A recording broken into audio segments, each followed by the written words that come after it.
Hey Stormers, happy Valentine's Day to everybody. I hope you're feeling the love today. In this video, we will examine recommendations 15 through 22, so hopefully we'll finish all the recommendations today. Recommendation 15, establish an education ombudsperson, an independent officer to investigate and resolve concerns or complaints on administrative decisions and practices that affect the education of the children of Nova Scotia. So this is yet another way to build an arm's length space between the government and the decisions and practices that affect the education of the children of Nova Scotia. These arm's length spaces concern me greatly. We are having enough trouble getting the government to be responsible and accountable or to discuss with anybody for how our tax dollars are spent in education and health and many other areas. This purposeful distance that they're creating is only going to compound these issues. But this is not one of the government's 11 priorities. Recommendation 16, the EECD must create new executive directors or similar level positions of influence and decision-making power for African Nova Scotian achievement and Mi'kmaq education. Yes, I agree with this one. This could be very positive for students. I think this should happen, and it should have happened already. But yes, this should happen. But I wonder why this needs to be legislated. Why can't this just happen? They don't need a law to do this, do they? They should just do this. But this is not one of the government's 11 priorities. Recommendation number 17. Establish a dedicated unit in the department in collaboration with the Office of Immigration for the emerging communities in schools with supports for teachers and parents. So this is about newcomers to Canada and how to support them. Teaching the parents and teachers how to give these kids support. Yes, I agree with this one. This could be very positive for our students. This is great that the government's going to do that. But I wonder, again, why this has to be happen through legislation. Why don't they just do this? Start to act for the needs that our province has. But again, this is not one of the government's 11 priorities. So 2 things in a row that would be positive for students now, aren't even on the priority list. Recommendation number 18, develop a coordinated workforce strategy to identify, recruit, and retain teachers, specialists, and education support staff in the communities that need them. The recruitment will extend across Canada and internationally, but first, it must make every effort to grow for our own teachers. We must make every effort to do that. Okay. Well, first off, government, if you're wondering why it is so hard to recruit teachers to our province, well, our government doesn't believe in collective bargaining and legislates their teachers into contracts. It's a big red flag for many people searching for teaching employment. Also, I know people hate when teachers talk about money, but our teachers are not paid very well compared to other teachers across the country. So going outside of the province and outside of the country, you're going to have a hard time recruiting people from those places. For example, I make the same amount of money as a third-year teacher in Ontario with one degree. And I have 4 degrees, and I've been teaching for 13 years. So I guess if you want a little help developing your strategy, here's a strategy. Begin negotiating with the teachers' union again. Begin discussions with the teachers' union. Slow this legislation down to a halt and consult with the people that are on the front lines of the education system and hear what they have to say. And don't just hear it, but actually think about letting them help you develop your legislation. At the very least, slow down these recommendations and this legislation. That would be encouraging. Consider bringing salaries of your teachers up to par with other provinces. I know that that's hard, but you could consider that. If you do that,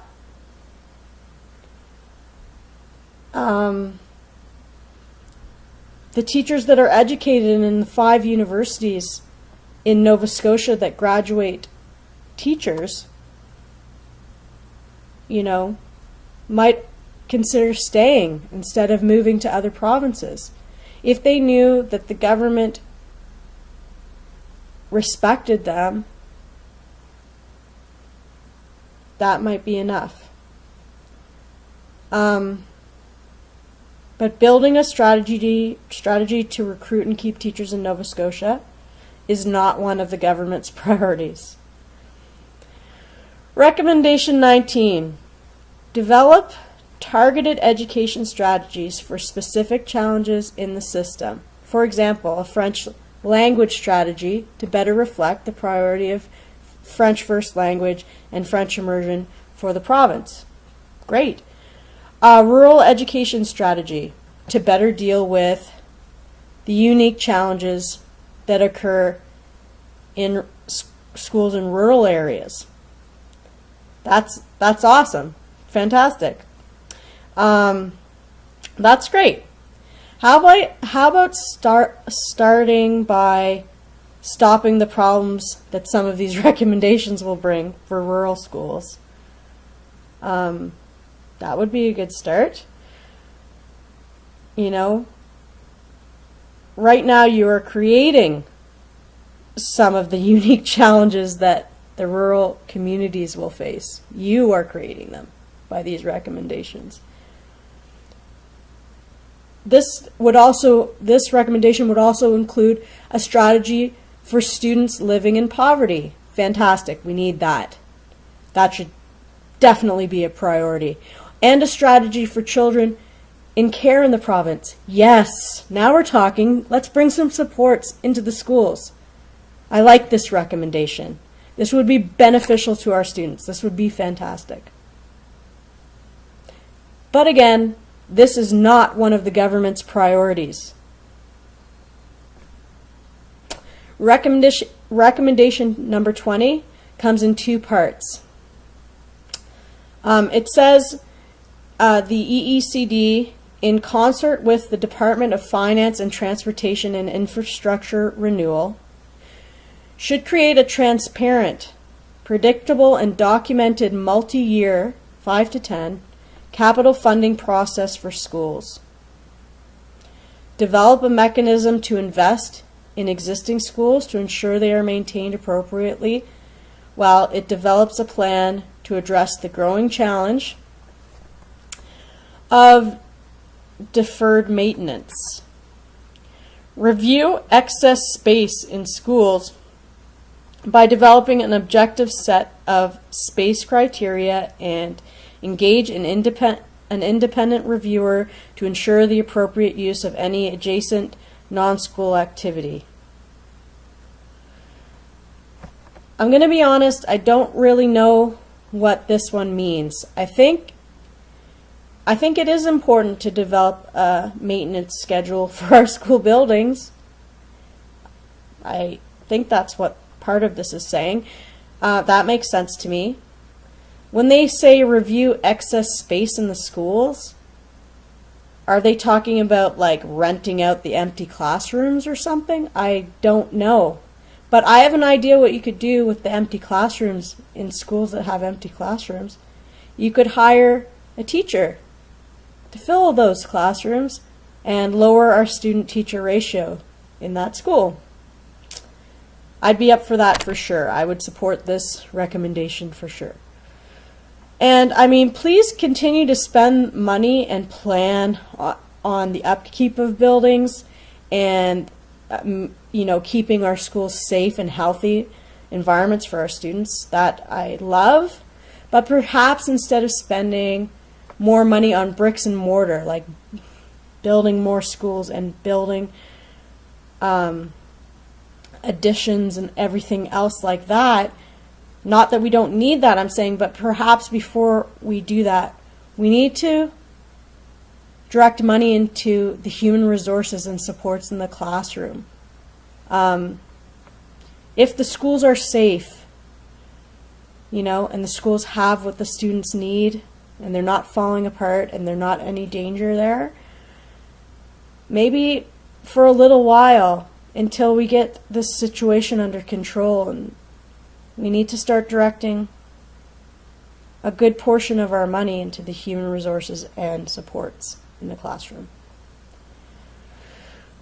This, however, is not one of the government's 11 priorities. The part 2 of this same recommendation is about the planning of school construction and renovation projects to avoid changes in size or scope and usage of ballooning costs and protracted delays. As part of the multi-year funding initiative, synchronize the fiscal year with the school year for regional office budgeting. When the school year is September through June and the fiscal year runs April through March, this creates many challenges for planning and accuracy in forecasting. This kind of makes sense to me. Can we also look at how new school projects are awarded? Can we start to look at taking politics out of the equation? I don't know if that's possible, but it would be nice. If you look at some of the schools that have been built recently and whose ridings they are, you'll know what I mean. But this is not one of the government's 11 priorities. Recommendation 21. Ensure that a new funding formula for schools is in place to replace the HOG formula to better reflect the priorities of today and the decade ahead. The one-size-fits-all targeted funding does not allow for the flexibility for a region that is performing well in one area to shift funds to an area of higher need. The new funding formula should include enough flexibility to allow for some grassroots bottom-up innovations at the superintendent level. So again, I'm not very clear on what this means, but I like the idea of local grassroots having some say in how schools spend their money, if that's what this is saying. But this is not one of the government's 11 priorities. And it couldn't be set up better. A perfect way to end the video is with recommendation number 22. Any financial savings realized in carrying out these recommendations must be documented and shared publicly, with all savings going directly into schools.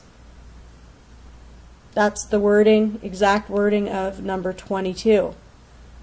But shockingly, this very important recommendation is not one of the government's 11 priorities. So that's it for the recommendations. Happy Valentine's Day to you all. I hope you have a better understanding of what is in the report. Tomorrow's